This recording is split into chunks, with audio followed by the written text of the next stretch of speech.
Station মাস্টারের অনুমতি আগে নাকি মানুষের জীবন?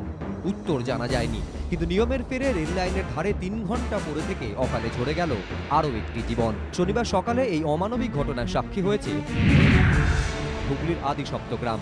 ব্যান্ডেল জিআরপি সূত্রে খবর, শনিবার সকাল 8টা নাগাদ আদি সপ্তগ্রাম লেভেল ক্রসিং দিয়ে পার হওয়ার সময় ট্রেনের ধাক্কায় জখম হন অজ্ঞাত পরিচয় ওই যুবক। স্টেশন মাস্টার তাপস চট্টোপাধ্যায়ের কাছ থেকে খবর পেয়ে অ্যাম্বুলেন্স নিয়ে দুজন পুলিশ আধিকারিক ঘটনাস্থলে যান, কিন্তু স্টেশন মাস্টারের অনুমতি না থাকায় জখম যুবককে তারা উদ্ধার করতে পারেননি। জিআরপি আধিকারিকদের দাবি, আহতের ছবি তুলে স্টেশন মাস্টারের কাছে পাঠানোর পর অ্যাম্বুলেন্স নিয়ে তারা ব্যান্ডেলে স্টেশন মাস্টারের অফিসে ফিরে আসেন। আহতের ছবি হোয়াটসঅ্যাপে রেলের চিকিৎসকদের কাছে পাঠান স্টেশন মাস্টার। ছবি দেখে যুবকের মৃত্যু হয়েছে বলে জানিয়ে দেন চিকিৎসকেরা। যদি সেই অ্যাম্বুলেন্সে সঙ্গে সঙ্গে বডিটা নিয়ে আসা যেত তাহলে হয়তো ছেলেটা বেঁচে যেত। এটা একটা বিরাট ব্যাপার। এটা এই অমানবিকতা আমরা কিছুতেই মানতে পারছি না। পুলিশ হলেও এর অরিজিনাল সত্যতা আবিষ্কার করতেই হবে।